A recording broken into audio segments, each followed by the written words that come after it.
자, 오늘은 6번 상류다 13번 안다까윈다 경입니다. 한때 세존은 마가다에서 안다까윈다에 머물렀다. 그때 세존은 칠흑같이 어두운 밤에 열린 장소에 앉아 있었는데 비도 한 방울씩 떨어지고 있었다.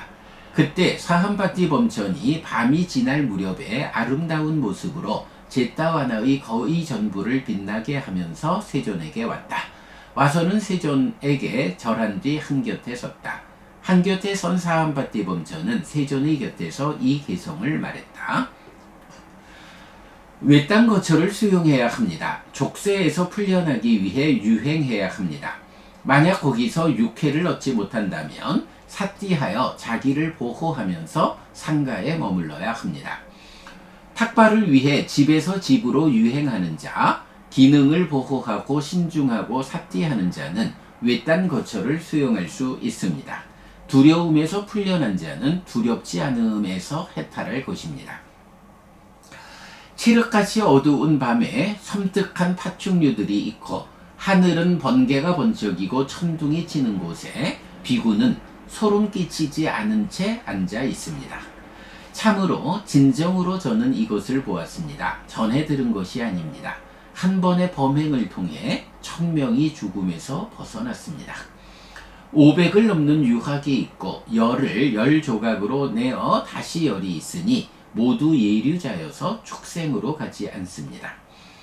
그리고 그 외에 이 사람들은 공덕의 편에 있는 사람들이라고 나의 의가 헤아리는 것도 불가능합니다.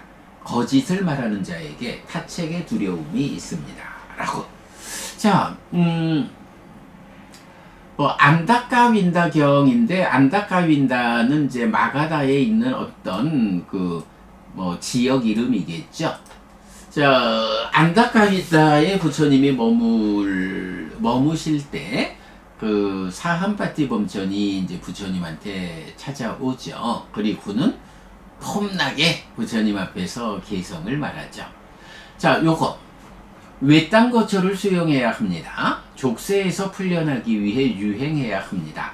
만약 거기서 육회를 얻지 못한다면 사띠하여 자기를 보호하면서 상가에 머물러야 합니다. 요거 무슨 내용인가요? 우리가 깊은 숲속 외딴 거처에 머물자라고 하는 것을 많이 말하죠. 그럴 때에 우팔리경에서는 이런 말을 하죠.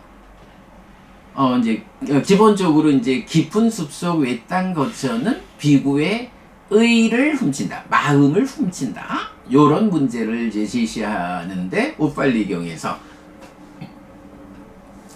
아직까지 공부가 부족한, 준비되지 않은 비구는 상가에서 보호받으면서 준비해야 한다.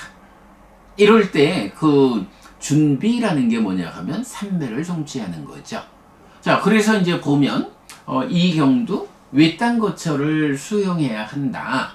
그런데 외딴 거처를 수용하는 거기 숲에 머물 때에 거기서 육회를 얻지 못한다면, 그러니까 숲에 머무는 일에서 개발된 니끔의 과정으로 동력을 받아서 깨달음으로 나아가는 요런 상태가 되지 못한다면 사띠해서 자기를 보호하면서 상가에 머물러. 상가에서 잘 보호받는 가운데에 선배 비구들의 이끌림에 의해서 삼매를 성취하는 준비를 해라. 네, 상가에 머물러야 한다. 라는 요 부분을 이제 말해주고 있고요. 자, 그런가 하면 탁발을 위해 집에서 집으로 유행하는 자, 기능을 보호하고 신중하고 사띠하는 자는 외딴 거처를 수용할 수 있습니다. 누가 외딴 거처를 수용하느냐? 기능을 보호하고 신중하고 사띠하는 자. 이렇게 나오죠. 그러니까 준비가 되어 있는 자. 삼매를 성취한 자는 외딴 거처를 수용할 수 있다. 두려움에서 풀려난 자는 두렵지 않음에서 해탈할 것입니다.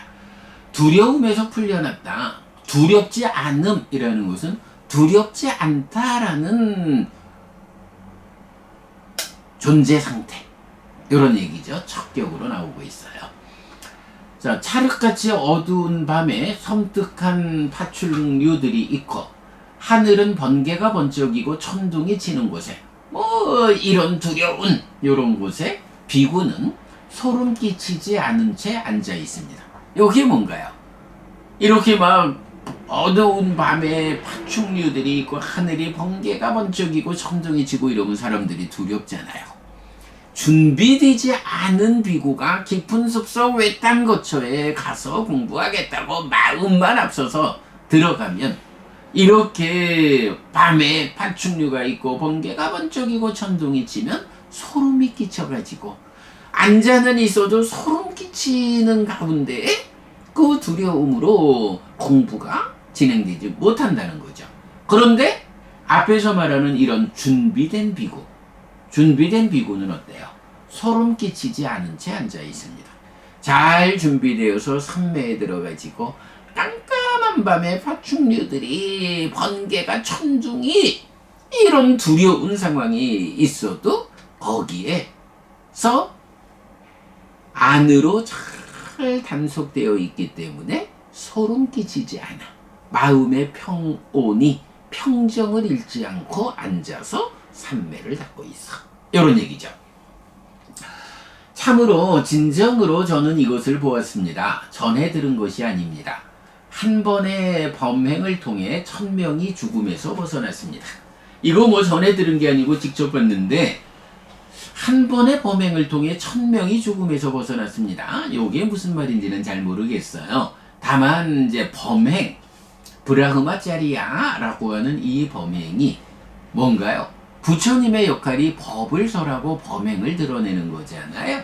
그러니까 부처님한테 와서 부처님이 법을 설하고 범행을 드러낸 이 부분을 찬탄하는 그런 내용으로 볼 것 같아요. 그래서 부처님이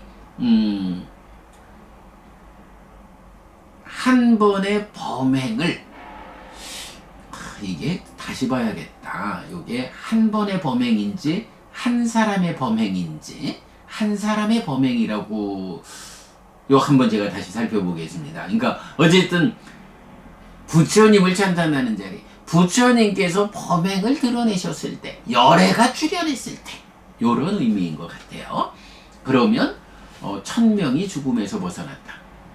부처님 한 사람이 범행을 드러내 주니까 세상에 많은 사람들이 부처님을 뒤따라 죽음에서 벗어났다. 불사를 뒤따라 실현했다.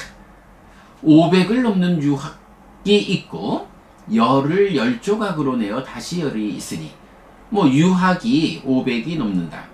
열을 10조각으로 내어 다시 열이 있다. 아니 10 곱하기 10 곱하기 10 천이죠. 모두 예류자여서 축생으로 가지 않는다. 축생으로 가지 않는다는 건 뭐죠? 예류자가 되면 사막처에 떨어지지 않는다. 요 말이죠.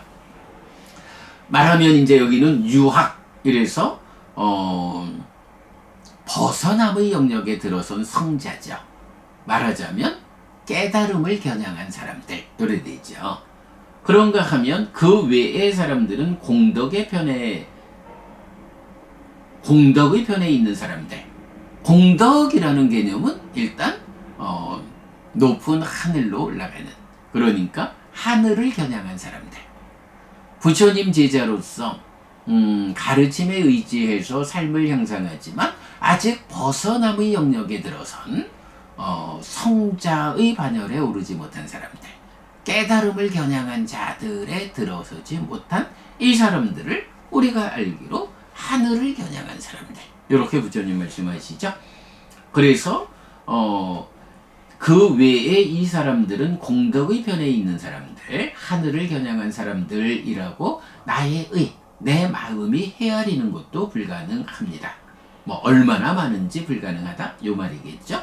거짓을 말하는 자에게 타책의 두려움이 있습니다. 나 이거 거짓말하는 거 아닙니다.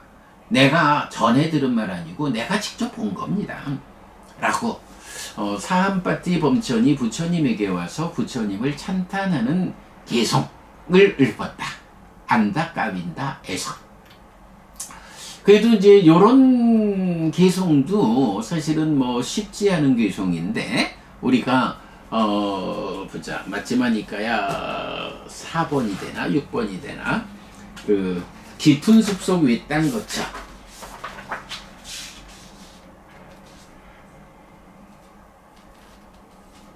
네, 4번이군요. 맞지마니까야 4번. 두려움과 무시무시한 경에서 깊은 숲속 외딴 거처는 극복하기 어렵다.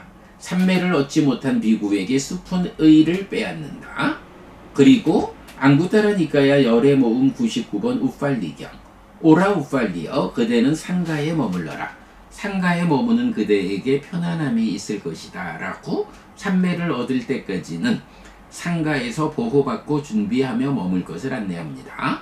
이렇게 마치마니까야 4번하고 두려움과 무시무시한 경 그리고 앙구타라니까야 우팔리경 이 두 개의 경을 우리가 선행에서 공부했기 때문에 이제 이 안다 까윈다 경의 개성이 어떤 말을 하는지를 우리가 잘 해석할 수 있었습니다.